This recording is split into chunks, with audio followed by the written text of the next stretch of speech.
The first cow came to America in 1493. Not much changed in the milking process until 1879, 386 years later. I began my studies of this process of dairy farming at Stonewall Farm through a dairy conference as well as an outside research paper to increase my knowledge of the subject. Stonewall Farm is a small farm in Keene, New Hampshire. I learned the process of milking cows with mechanical milking machines, how to run a dairy farm, where milk goes, and saw a few newborn calves along the way. A day in the life of my independent study starts with: on Monday and Thursday, I wake up at 5 a.m. and start my 3-hour shift at the farm. On my drive, the sun has not yet come up and it's dark and cold. When I arrive, my mentor is already at the farm and we are ready to milk. The milking starts roughly at 5:30 each morning. The cows are just waking up. Some of them are lying down, which is a process to get them to stand up. I first try rolling them back and forth using my hands and saying their names. This is not going so well. After a few minutes with no success, I use a stick to gently hit them on their back of their spine. This does not hurt them, but it is uncomfortable. They eventually will stand up to get you to stop tapping them with the stick. Now they're ready to be milked. Cows get milked 2 times a day. If they don't get milked enough or on time, it is very painful. Roughly 50 pounds of milk is produced by each cow per day. Some farms milk cows directly from their beds, while others have a milking parlor that cows go into to be milked. At Stonewall Farm, cows are milked directly from their beds because that is where the milking pipes run to connect to the big tank in the milking room. The milking cart holds clean towels to remove excess sawdust, the milking cup to start the milk flow before the machine is attached, and iodine pre-rinse and post-rinse solutions. First, each teat is dipped into the pre-wash iodine solution to clean off any bacteria and excess sawdust and help prepare milk to flow. The solution sets on the teat for about a minute before it is wiped down to remove excess dirt with a clean towel. Wiping the teat is important because if not, it can lead to mastitis, which is a disease that shows in milk by being chunky, watery, and not a fluid liquid. It is an inflammation of the mammary gland and udder tissue, and usually occurs as an immune response to bacterial invasions of the teat canal by a variety of bacterial sources present on the farm. Mastitis treatment and control is very crucial as well as expensive. If mastitis is not detected before the milking device is attached, that diseased milk will flow into the tank, where gallons of good, healthy milk will be contaminated, and it will all be bad and illegal to sell. After wiping down the teat, we strip the cow, meaning milk the cow by hand about 3 milks into the milking cup. This allows milk to flow down, and we can check for mastitis.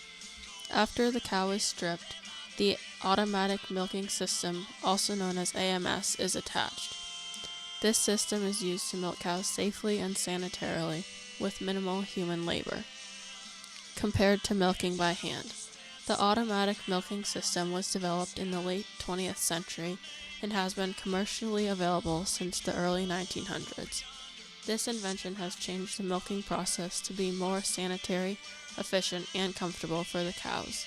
The machine works by inserting each of the 4 teats into a vacuum pump device, creating a similar stimulation to that of hand milking. This machine stays on about 5 to 10 minutes, varying by cow, and saves a lot of human labor, since milking a cow by hand takes roughly 20 to 30 minutes each. The AMS is attached to tubing above the cow's stall and runs into the milking tank. After the milking is complete, the AMS is removed and hooked back onto the hanger and moved to the next cow to repeat the process. After the machine is removed, it is crucial to post-dip the teat before the cow sits down in the sawdust. This allows the teat end to close and keeps bacteria and dirt from entering, especially if they sit down. This process is then repeated with the next cow. Stonyfield Yogurt comes every other day to pick up the milk from the milking tank and transport it to their factory. In the factory, ongoing testing is done for quality and safety of the milk. The milk is then pasteurized, homogenized, and made into yogurt. The yogurt is then transported to grocery stores all around the country for consumers to purchase and enjoy. While waiting for the cows to be done milking, there is usually time to take a few wheelbarrows of manure outside to begin cleaning the barn. Unfortunately, the conveyor belt, which automatically moves the manure outside, froze at the beginning of the winter and still has not thawed yet. This means all of the manure has to be moved by hand until the conveyor belt works again. Dairy manure is a valuable resource. It can be used as a natural fertilizer on crops or gardens to grow more food, reducing the need for synthetic chemical fertilizers.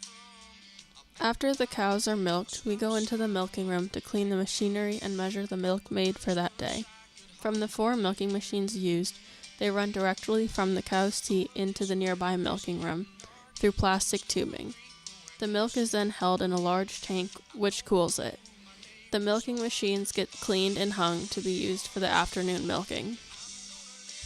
After the cleaning and the milking room is complete, it's time to feed the calves, heifers, and cows their grain and milk. To feed the calves, extra milk from the milking is put in either a bottle or pail depending on the age of the calf to feed them. The bottle is placed in warm water to heat it up before feeding it to them. When feeding with the bucket, the calf knocks its head up several times because it thinks the bucket is an udder. It is trying to knock the milk down into the teat for it to be able to drink. This happens usually when the bucket is empty. After, the heifers are fed their grain as well. 4 large scoops are given total, 2 to each side. It is important to pour it out quickly before they try and knock the bucket out of your hand. Once they are finished, they are given their hay. The hay is removed from the cow's feeding slates. Then this process of feeding grain is repeated. However, the cows each get 1 large scoop of grain, unless they are a dry cow, meaning they do not produce milk, or are a heifer, meaning they have not had a baby yet. The dry cows and heifers are given much less grain. You might be wondering what's the difference between a cow, heifer, and calf. A cow is a female that has had at least 1 calf, making it able to produce milk. A heifer is a female that has never had a calf and is unable to make milk. Once a heifer has a calf, she automatically becomes a cow. It usually takes about 15 months for a calf to become mature and old enough to become a heifer, and then get bred to become a cow. A milk tester comes every other month to make sure the milk has the right vitamins and see how much each cow is making. It also checks to see if any of them are pregnant. After they are all fed their hay and grain, the cows get to rest until their afternoon milking. Once it gets warmer, the cows are let out into the fenced-in area in the back to get some fresh air and walk around. Today was a warmer morning, so we let the cows go out into the back to get some air. As you can see, the cows walk very slow and take their time. Once it gets even warmer and the grass is healthy and ready to be eaten, the cows are released for the first time of the year into the pasture to graze.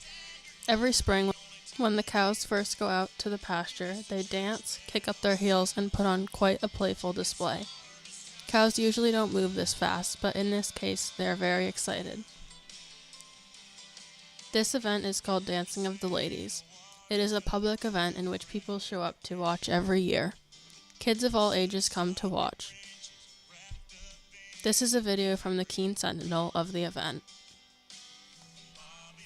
During my project, I was able to see the birth of 4 calves. Once the water breaks, we allow 45 minutes for it to naturally come out before it needs to be pulled. They usually come out naturally, but in this case, the cow needed some extra assistance. This was my first day at the farm, and it was lucky for me to see the birth of a cow and learn how to pull it out. After the baby is born, the mother then licks down her baby and eats the placenta to make sure no wildlife will come and eat it and harm the calf along the way. The newborn then tries to stand up after a few minutes. The legs are very weak and it struggles for the first few tries. Calves are separated from their mothers to ensure the best individual care and monitoring of both animals, especially in the first 24 hours. It is not uncommon for some cows to ignore their calves. This guarantees calves receive colostrum, a mother's first milk, to help boost their immune system. Farmers bottle feed calves individually to make sure they receive good nutrition. For the first 3 months, most calves live in a clean, dry, individual pen. These pens have ample space for the calves to freely move about and protect calves from other members of the herd. Cows typically give birth to a calf every 14 months. For 2 to 3 months before giving birth, the cow rests and does not give milk. This allows udder tissue to regenerate. After this period, the cow can begin the cycle again and produce more milk. Milk is a better beverage choice because it has more naturally occurring nutritional value than any other milk substitute, including soy, almond, coconut, or rice milk, as well as being significantly cheaper. Few foods deliver dairy's powerhouse of nutrients in such an affordable, appealing, and readily available way. For example, milk is about 25 cents a glass, which is a nutritional bargain. Dairy is not easily replaced in the diet as a source of essential nutrients. Milk, cheese, and yogurt are nutrient-rich and contribute significant nutrition to America's diet. This chart from the National Dairy Council shows the nutrition and costs of milk compared to the 4 milk alternatives. This chart shows that an 8-ounce serving of milk gives humans 9 essential nutrients that can help kids and teens grow healthy and strong. In one 8-ounce glass of milk, you get as much as the potassium from 1 small banana, the vitamin A from 3/4 a cup of broccoli, vitamin D from 3/4 ounce of cooked salmon, vitamin B12 as 3 ounces of turkey, phosphorus as 1 cup of canned kidney beans, calcium as 10 cups of raw spinach, niacin as 10 cherry tomatoes, riboflavin as 1/3 cup of whole almonds, and protein as 1.5 medium eggs. Throughout this internship, I have learned a lot about dairy farming and increased my interest of the subject. It is a lot more work than what I had expected, but it was enjoyable. Thank you to all the people listed below that made this project possible.